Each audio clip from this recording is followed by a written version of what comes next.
各位同學大家好，我係陳 Sir。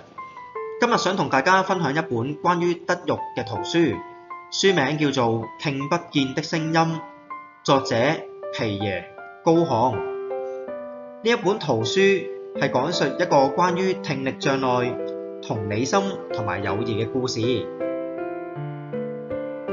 唔知各位同學身邊如果有同學仔係有聽力嘅缺陷，即係話佢哋聽唔到嘢，你會唔會同佢做好朋友呢？你又會點樣同佢相處呢？呢本圖書就係希望帶領各位同學仔去了解聽障者點樣感受聲音嘅存在，點樣同人溝通往來。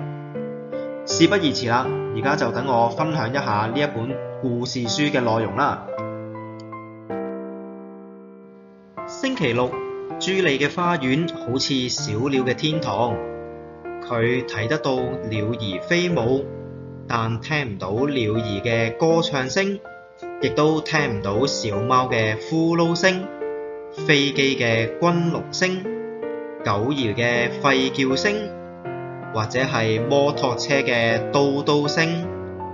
透過手指，佢可以感覺到自己嘅心臟砰砰跳，但係聽唔到心跳聲。朱莉喺度等緊新鄰居多利安，佢哋兩個一樣大，亦都好快就要見到面啦。佢想像多利安係個高個子嘅男生，一頭金髮，臉上掛住微笑。佢估多利安見到佢嘅時候，會飛快咁跑過嚟，話唔定仲會同佢貼住塊臉打招呼。鄰居嘅欄山打開啦，一架車駛入去庭院裏面。朱莉爬上小板凳，隔住籬笆偷睇，係多利安啊！佢即刻就認出嚟啦，就好似佢想像嘅一樣。佢高高地，一頭金髮，可惜臉上冇乜笑容，嘟住嘴，一啲都唔開心。朱莉向住佢揮揮手，微笑。多利安發現佢啦，佢放低書包，走到去籬笆前面，停低咗，向住朱莉吐了吐舌頭，掉頭走咗。朱莉有啲驚訝，但係冇嬲。佢喺樹籬上插咗好多旗，再將佢嘅大猩猩公仔放咗上去。只要壓住佢嘅肚，佢就會同人問好。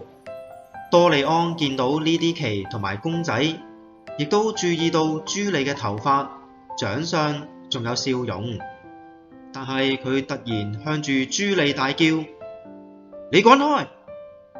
朱莉只好傷心咁走開咗啦。媽咪見到剛剛發生嘅事情，亦都聽到多利安嘅聲音。佢抱住朱莉，用手語同埋唇語咁講：多利安本來住喺城裏面，有好多朋友，但係搬到嚟呢度，佢一個朋友都冇。朱莉指住心口咁表達：呢度有我啊！星期日，多利安嘅爸爸媽媽修剪咗草皮，喺上面起咗足球門。多利安踢住足球，睇起嚟一啲都唔開心。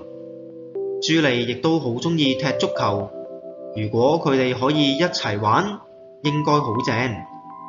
佢向住多利安揮揮手，叫佢過嚟。佢扮到自己好開心，其實並唔係。多利安扮冇睇到。算啦，等佢一個人玩厭咗，再見到我就會開心啦。朱莉咁樣同自己講。星期一，朱莉攞出佢嘅非洲鼓，呢個係爺爺喺塞內加爾帶俾佢嘅禮物。佢企喺地板上面，咚咚咚咁敲住鼓。佢嘅手掌感覺到鼓面嘅震動，佢嘅腳感覺到地板嘅震動。喺佢嘅腦袋入邊，鼓亦都喺度咚咚震動。多利安走近籬笆，朱莉想俾佢留低好嘅印象，所以就比平時更加賣力咁敲鼓。多利安猶豫咗一下，就唔敢再靠近啦。佢應該唔會係驚咗呢個只能夠比手畫腳，但係唔能夠開口講嘢嘅小女生啩？佢又走咗啦。故事就講到呢度，睇嚟多利安真係一啲都唔容易相處啊！究竟朱莉同埋多利安最尾能唔能夠成為好朋友呢？想知道結局嘅同學，快啲去圖書館借閱呢一本《聽不見的聲音》啦！